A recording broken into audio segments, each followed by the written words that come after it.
Mato, vakar pabaigėme Mato Evangelijos 32 skyrių, tai pradėsim nuo 33 eilutės.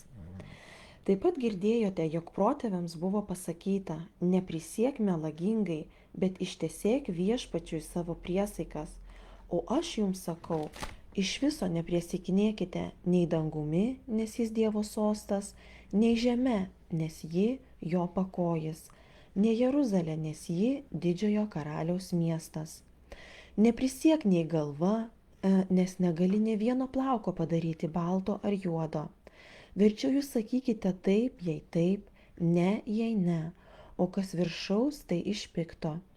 Jūs girdėjote, jog buvo pasakyta, akis už akį ir dantis už dantį. O aš jums sakau, nesipriešinkite piktam, bet jei kas tave muštų per dešinį skruostą, atsuk jam ir kitą. Jei kas nori su tavimi bylinėtis ir paimti tavo tuniką, atiduok jam ir apsiaustą. Jei kas verstų tave nueiti mylę, nueik su juo dvi. Prašančiam duok ir nuo norinčio iš tavęs pasiskolinti nenusigręžk. Jūs girdėjote, jog buvo pasakyta, mylėk savo artimą ir nekęsk savo priešo. O aš jums sakau, mylėkite savo priešus, laiminkite jūs keikiančius, darykite gerą tiems, kurie nekenčia jūsų, ir melskitės už savo skriaudėjus ir persekiotojus, kad būtumėte vaikai savo tėvo, kuris danguje. Jis juk leidžia savo saulei tekėti blogiesiems ir geriesiems, siunčia lietų ant teisiųjų ir neteisiųjų.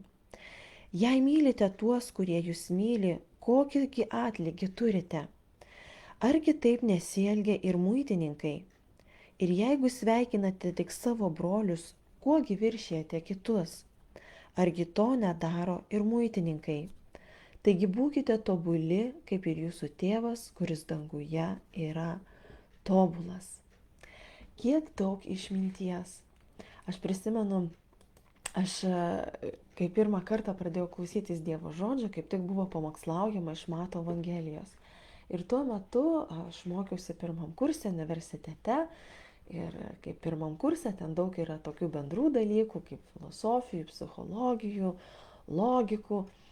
Ir mes kaip tik filosofiją studijavom. Ir aš kai pasiklausiau Jėzaus žodžio, galvoju, tiek knygų filosofinių prirašyta apie gyvenimo prasmę, būti ar nebūti. O štai kalba Jėzus prieš tiek daug metų, tokiais paprastais teiginiais, bet tuose teiginiuose paslėpta tiek daug išminties, kuri yra aktuali tiek prieš 2000 metų, tiek dabar ir tiek bus aktuali rytoj. Tai yra principai ir jie turi svorio ir jie niekada nepasensta. Ir vat šitie principai atkreipia mano ausį į Jėzų visų pirma kaip į patį išmintingiausią mokytoją. O vėliau, kai aš atradau jį kaip mokytoją, aš atradau jį kaip ir savo gelbėtoją ir savo gyvenimo viešpatį. Taigi, ką šiandieną Jėzus mums turi pasakyti apie priesaikas. Jis ir vėl 33 eilutėj, jis kalba apie Senajame testamente nustatytas taisyklės ir sako, neprisiek melagingai. Ir mes irgi visi žinome Dievo įsakymą, nemeluok. Ir sako, neprisiek melagingai, nemeluok, bet ištesėk viešpačiui savo priesaikas. Ir jeigu tu kažką pažadi, tai turi ištesėti. Visiems labai suprantamas taisyklė, suprantamas principas. O Jėzus sako, iš viso nepriesikinėkite nei dangumi, nes jis Dievo sostas, nei žeme, nes jis jo pakojis, nei Jeruzalė, nes jis didžiojo karaliaus miestas. Dažniausiai žmonės, kodėl iš viso žmonės prisikinėja? Dėl to, kad patvirtintų savo pasakymo tikrumą, kad jis įvykdys savo žodį. Ir dažniausiai prisiekiama kažkuo aukščiau, kažkuo svarbiu, kad uždėtų tokį antspaudą ant savo pažado. Ir žmonės prisiekia kažkuo svarbiu, kažkuo stipresniu negu jis. Ir turbūt kadangi žydam negalima buvo prisiekinėti dievų, nes jie Dievą gerbė, Dievo vardą labai gerbė, jiems Dievo vardas buvo šventas. Šiais laikais mes girdime, kad žmonės ir dievų prisiekinėja, ir kuo tik nori prisiekinėja. Jiems net Dievo vardas nešventas. O žydai prisiekinėjo, kadangi dievų negali prisiekinėti, tai prisiekinėjo dangumi. Bet ką Jėzus sako? Ar tu gali prisiekinėti tuo, ko tu nekontroliuoji? Ar tu kontroliuoji dangų? Juk dangus tai yra Dievo sostas. Ar žeme, ar bet kuo žemėje. Nes tai irgi yra Dievo, tai yra jo pakojis. Žydai prisiekinėdavo Jeruzalę, nes jis yra šventas miestas ir ten ir šventikla būdavo. Bet sako Dievas, ar tu gali prisiekinėti tą Jeruzalę, nes juk ji yra ne tavo. Jeruzalė yra karaliaus miestas. Sako, tu negali šito kontroliuoti, tu negali prisiekti tuo, ko tu nekontroliuoji. Ir jeigu tu tai darai, tu meluoji, tai yra melas. Jeigu prisieki tuo, ko tu nevaldai, tu meluoji, nes tu neturi teisės prisiekti tuo. O sako, netgi savimi negali prisiekti, savo galva, nes mes savo jėgom negalim padaryti nei vieno plauko, nei balto, nei juodo. Tai va, brangiosios, nepabėgsime nuo žilų plaukų.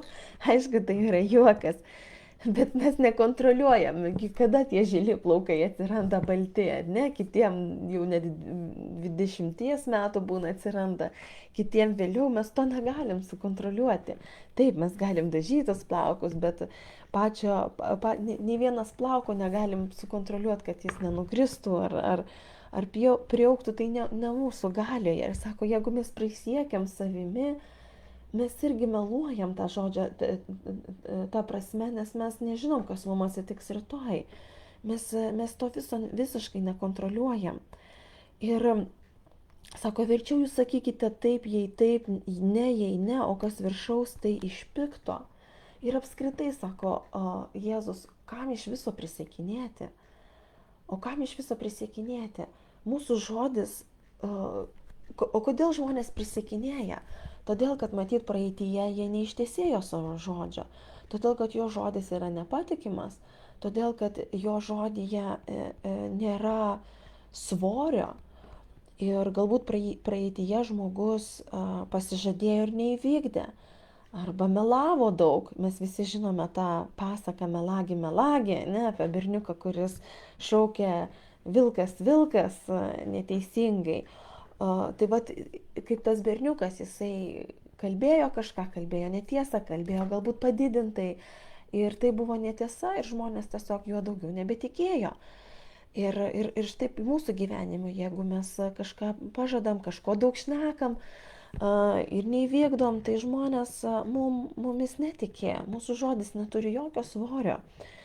Ir dėl to tada jau prisiekinėjame, kad va, jau aš tikrai įvykdysiu, prisiekiu tuo ir anuo.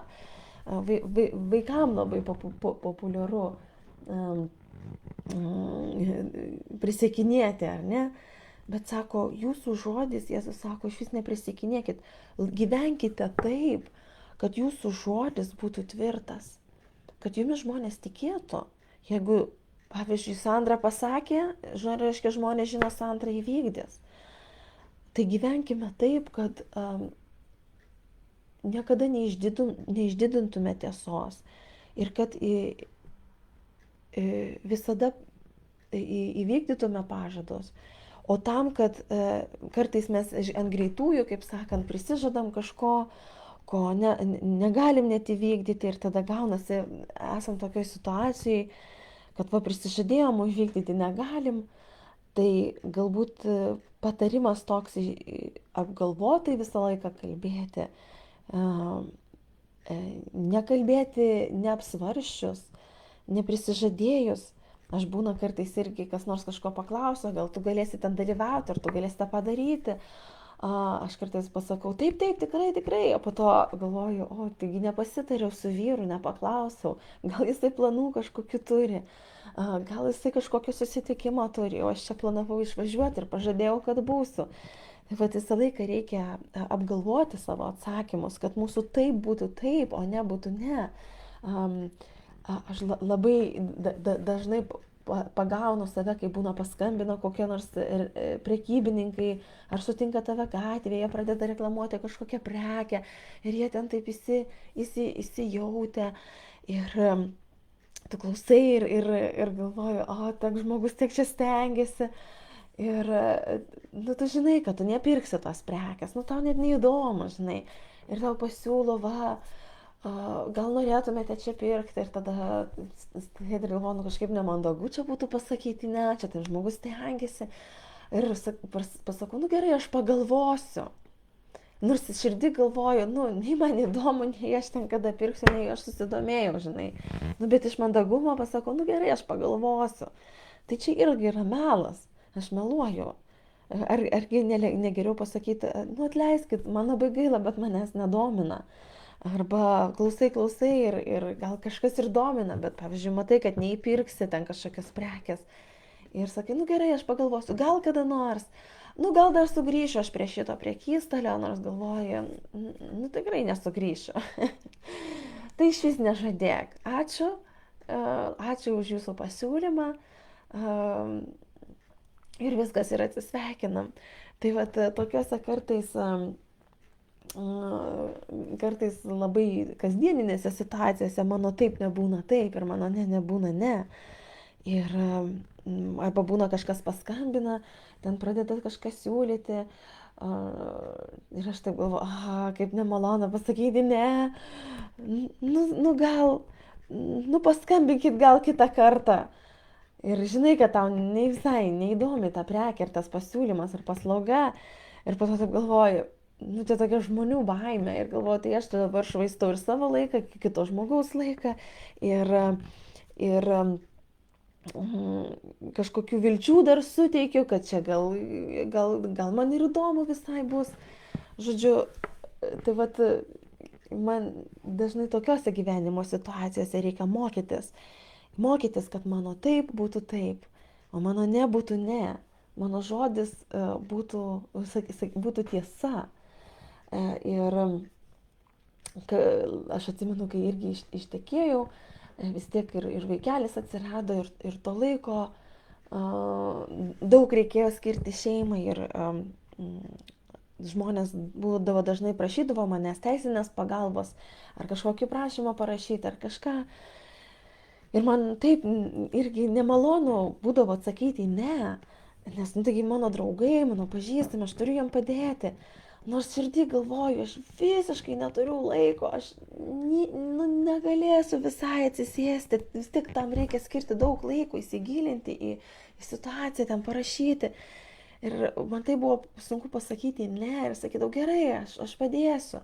O po to gaunavosi, kad tu vis nespėjai ir po to save pastatau tokią situaciją, kad ir po to prieš žmogų gėda ir tavo žodis jau to, kaip sakant, gaunasi, tu pamelavai. Tai man irgi reikėjo išmokti, pasakyti, atleiskit, bet šiuo metu aš tikrai nesugebėsiu to padaryti, aš neturiu laiko. Žinai, tu man svarbus, bet aš tikrai šiuo metu negaliu padaryti, nes jeigu pasakysiu taip, aš tau meluočiau, žinai. Ir vat irgi to reikėjo išmokti. Ir aišku, pas mus turbūt kiekvienas situacijos būna labai skirtingos, mes turim tų stiprių ir silpnų pusių skirtingose vietose. Taigi mokykime sakyti tiesą, mokykime nepadidinti ir maloniai, mandagiai pasakyti ne arba pasakyti taip. Toliau Jėzus kalba apie teisingumą. Sako, jūs girdėjote, jog buvo pasakyta akis už akį, dantis už dantį. Tai yra teisingumas. Ir Dievas yra mūsų teisingas, ar ne? Taip kaip mes mokomės iš jo ištesėti savo žodį, Dievas nemeluoja, Dievo pažadai visą laiką yra taip, ir jie visada įvyks ir bus įvykdyti. Ir jeigu Dievas sako kažką ne, reiškia, tai yra ne.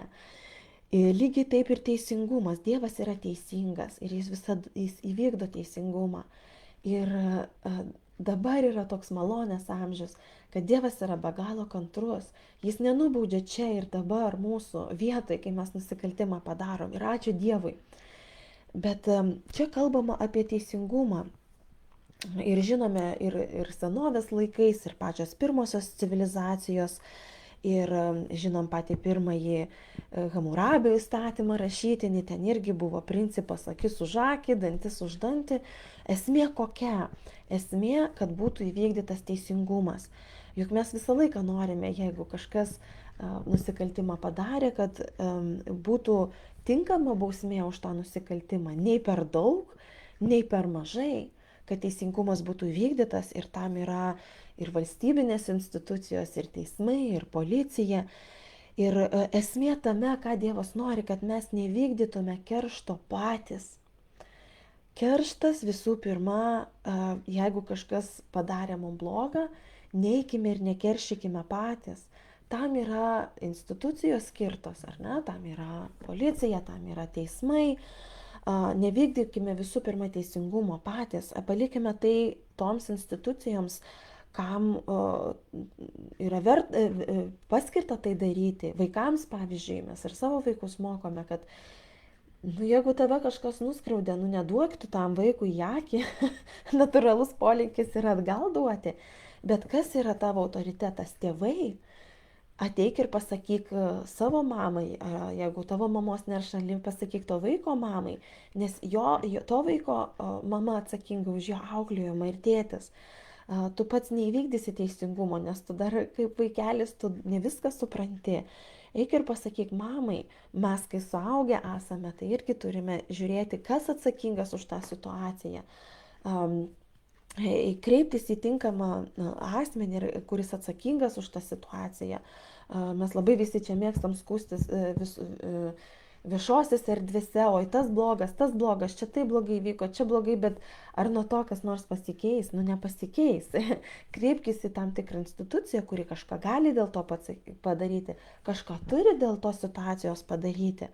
Ar ne, oi, blogas pas mus kelias, asfaltės skylė, pasiskūskim bendruomenės puslapyje, ar nuo to kas nors pasikeis? Ne, parašyk prašymą į seniūniją, parašyk prašymą į savivaldybę, kurie atsakingi.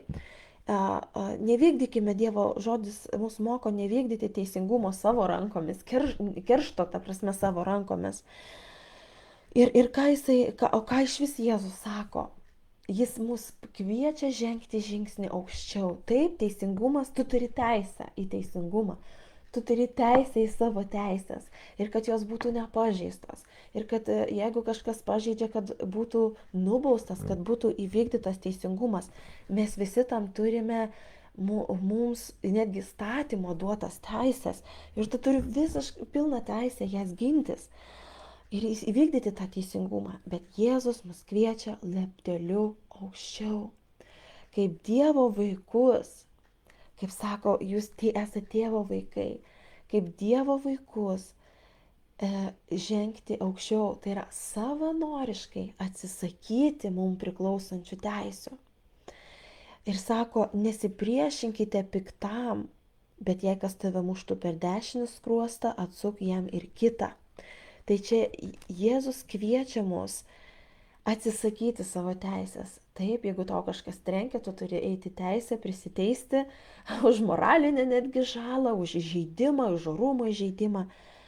Bet sako, aukštesnis apskritai žingsnis yra atsisakyti to savo teisės. Nesipriešinti va šitam piktam, nebandyti vykdyti teisingumo. Bet sako, būti kaip mūsų Dievas yra. Sako, jeigu kas nors nori su tavimi bylinėtis ir paimti tavo tuniką, atiduok jam ir apsiaustą. Jeigu tavo kaimynas nori su tavim bylinėtis dėl 5 cm tvoros, duok jam 10 ir jis apsiramins. Ta prasme, Dievas sako, kad taip, tu turi teisę bylinėtis dėl tos tunikos, bet jeigu mes esam Dievo vaikai,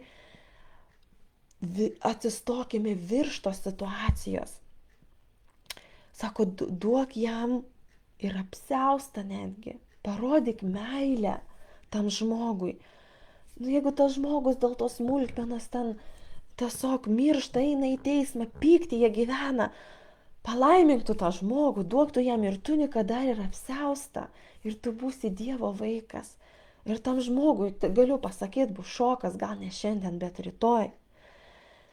Sako, jeigu kas tave verstų nueiti į mylę, nueik su juo 2.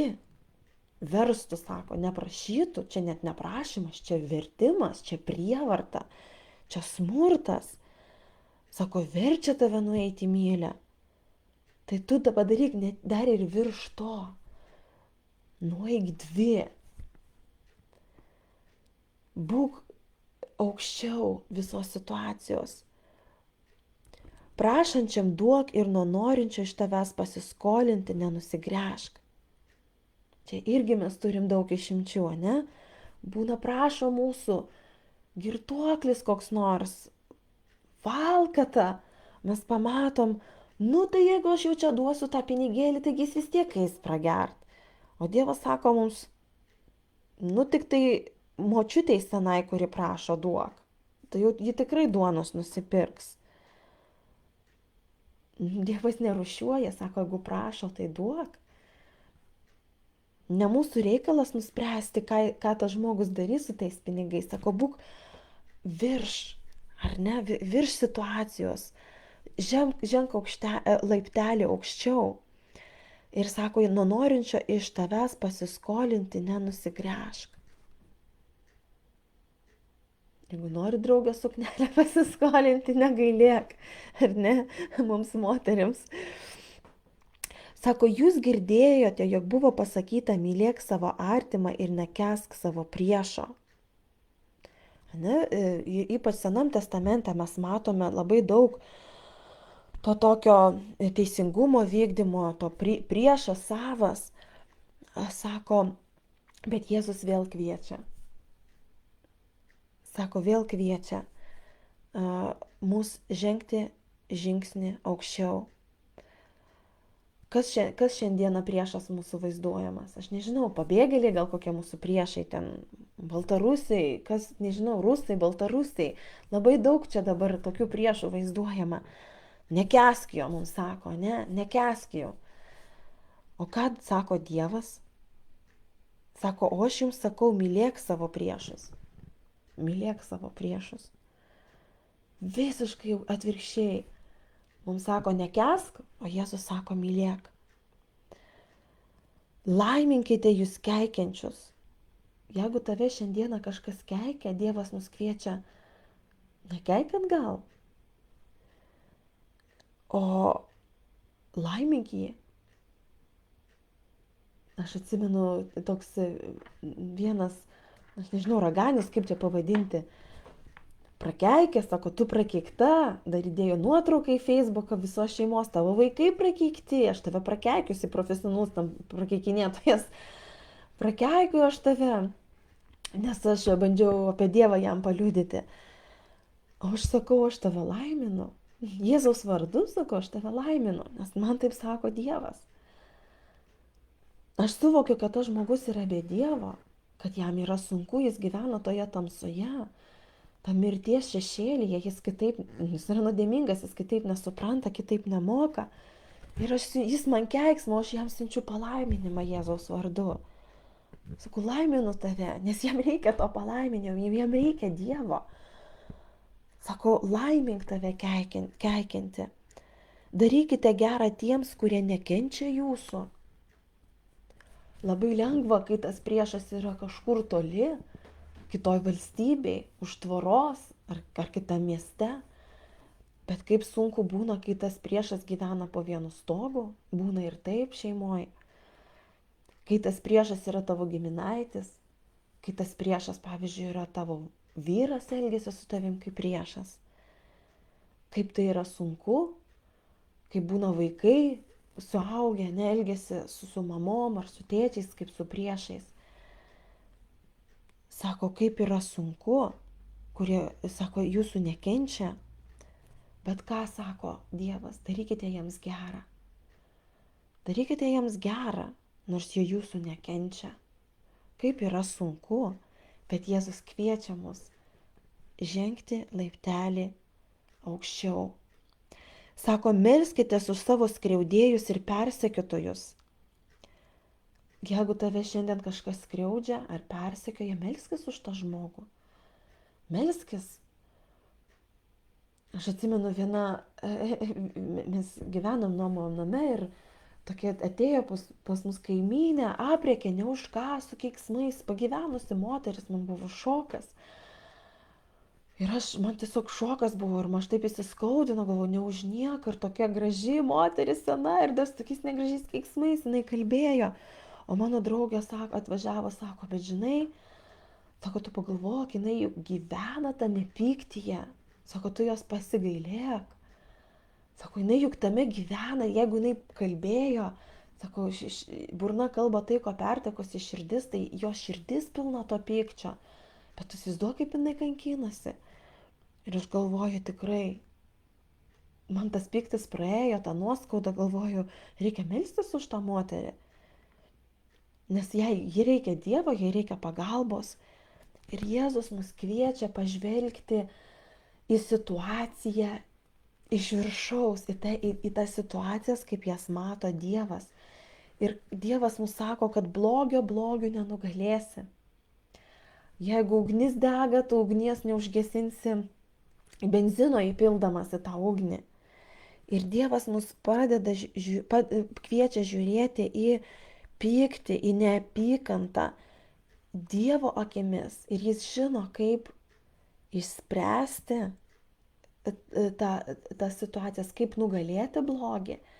Ir tai yra visiškai atvirkščiai dažniausiai, negu mūsų kūnas nori. Mūsų kūnas nori gintis, mūsų kūnas nori teisingumo čia ir dabar. Bet Dievas mus kviečia būti Dievo vaikais. Ir sako, kodėl viso to reikia. Pažiūrėkit, koks tikslas, 45 eilutė. Kad būtumėte vaikai savo tėvo, kuris danguje.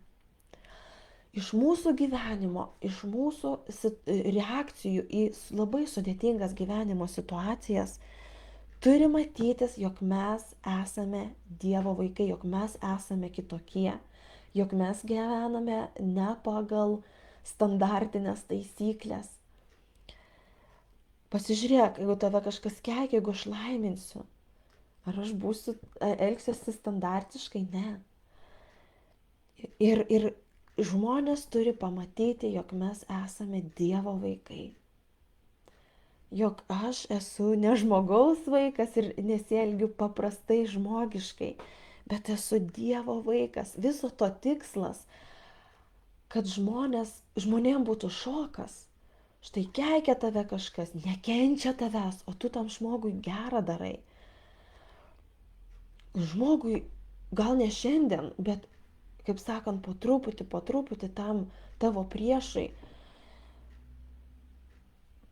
Pagaliau gal prisibels mintis, kad o kodėl tas žmogus manęs nekeikia atgal, kodėl jisai man geras?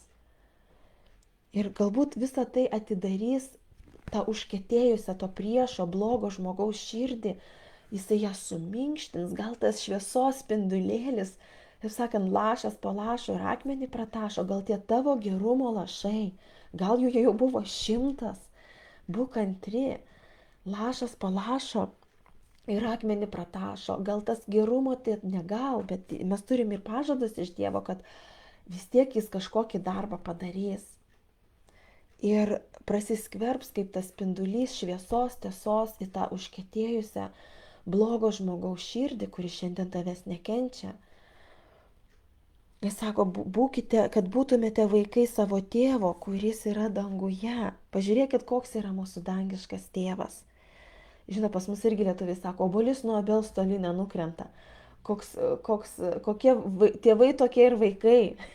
Ne? Mes labai dažnai į vaikus pažiūrim ir galvom, kokie čia tie tėvai tokį vaiką užaugina.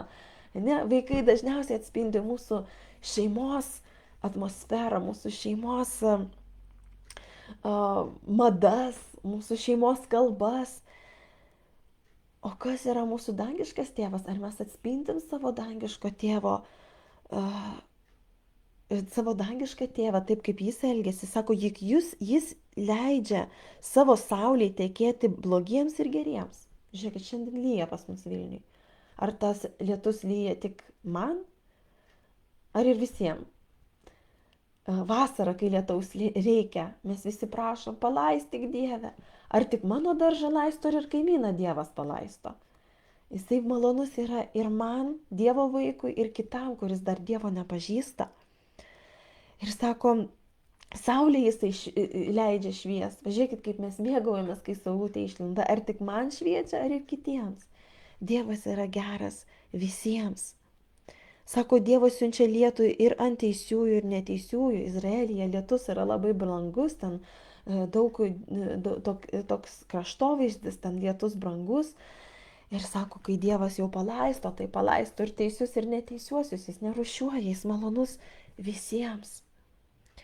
Taigi būkime kaip Dievo vaikai ir elkimės kaip mūsų tėvas, kuris yra danguje. Ir sako, jei mylime tuos, kurie mus myli, tai kokį atlygį turite? Sako, taip elgėsi ir muitininkai. Kaip gera būti geram žmogui. Tai sugeba muitininkai. Kas tais laikais buvo muitininkai? Muitininkai buvo to meto labiausiai nekenčiami žmonės. Vat Matas, vienas iš Jėzaus apaštalų, buvo muitininkas. Ir Jėzus jį pakvietė sekti juo, būti jo mokiniu. Ir sako, aš manau, kad kiti mokiniai šiek tiek šnairavo į tai. Muitininkas mūsų tarpe, fui. Vos ne jisai raupsuotas, blogiau už raupsuotą žmogų. Nu ko mūsų šiais laikais labiausiai nemėgsta žmonės, kokios profesijos? Antstolių kokią nors, ne? Nežinau ko, bet net ir pikti, tie pikti žmonės sugeba būti geri, kai jiems kažkas yra geras. Tai yra lengva. Bet būti geram tas, kuris tave keikia, kuris tavęs nekenčia, kuris tau kenkia, tai yra labai sunku. Bet sako, jeigu jūs būsit geri tik geriems, nu tai ar kas nors pastebės, kad tu esi Dievo vaikas? Kad tu numirei savo ir gyveni dėl kito. Taip kaip Jėzus, jis numirė dėl manęs, dėl tavęs. Nežiūrėjo savo naudos, bet žiūrėjo mums naudos. Sako, ir jeigu sveikinate tik savo brolius, kuogi viršėjate kitus. Žinau, kartas, kaip mūsų kas nors įžeidžia, mes net kalbėti su to žmogum nenorim. Mes net sveikinti su to žmogum. Sako, aš su juo net nesisveikinsiu. Ne? Bet žiūrėk, tave kažkas įžeidė, tu ateini ir dar maloniai pasisveikini. Labas, kaip tau sekas? Man atrodo, tam žmogui būtų šokas. Taip, sveikinti su maloniais, su pagarbiais žmonėm. Tai daro ir muitininkai, Jėzus sako. Tai daro netgi muitininkai, kuriuos jūs šunim vadinat.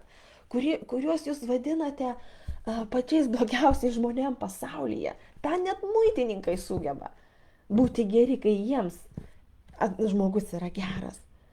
Bet sako, būkite tobuli, kaip ir jūsų tėvas, kuris danguje yra tobulas.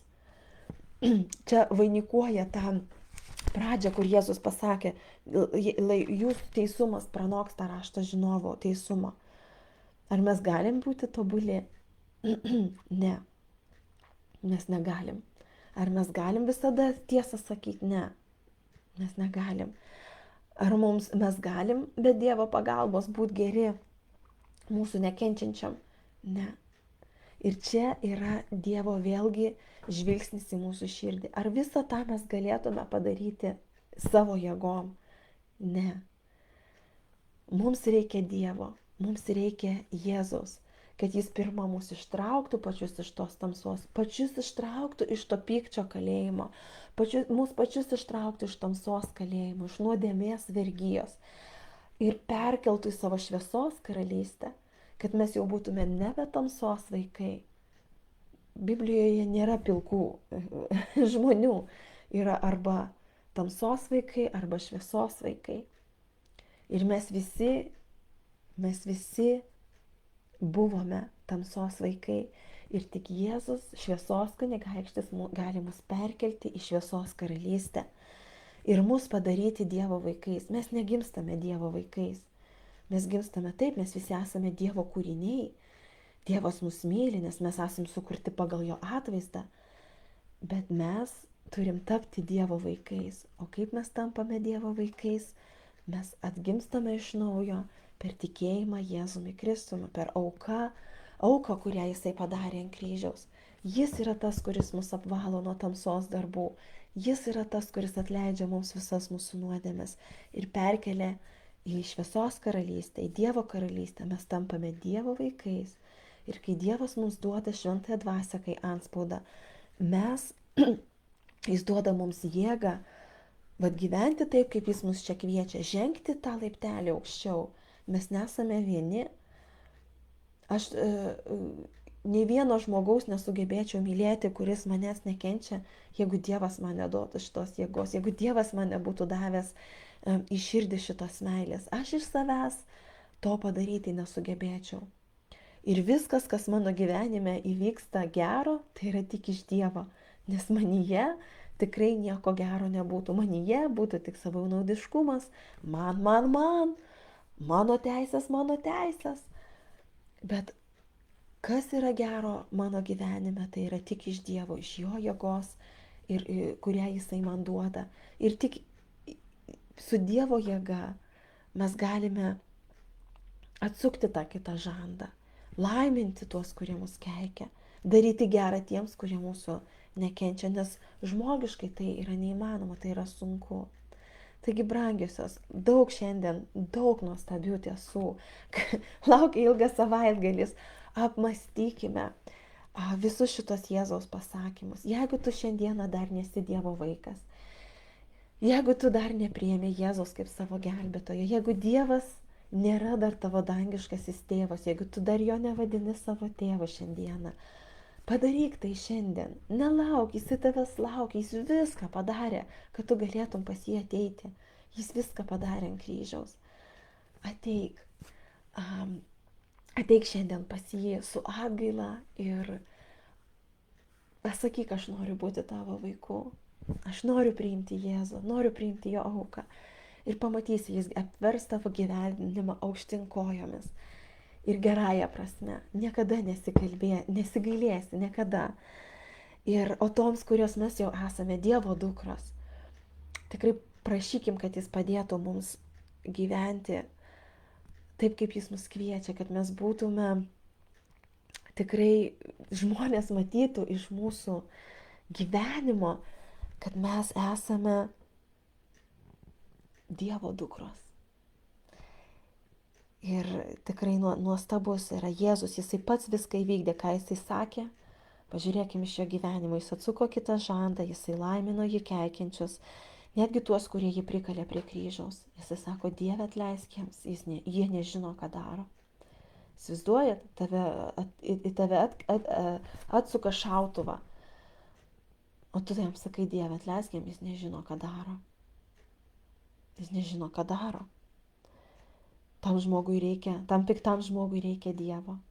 Ir tas tavo gerumo lašai, lai šiandieną neša tą Dievo karalystę į to pikto žmogaus gyvenimą, į to pikto žmogaus širdį.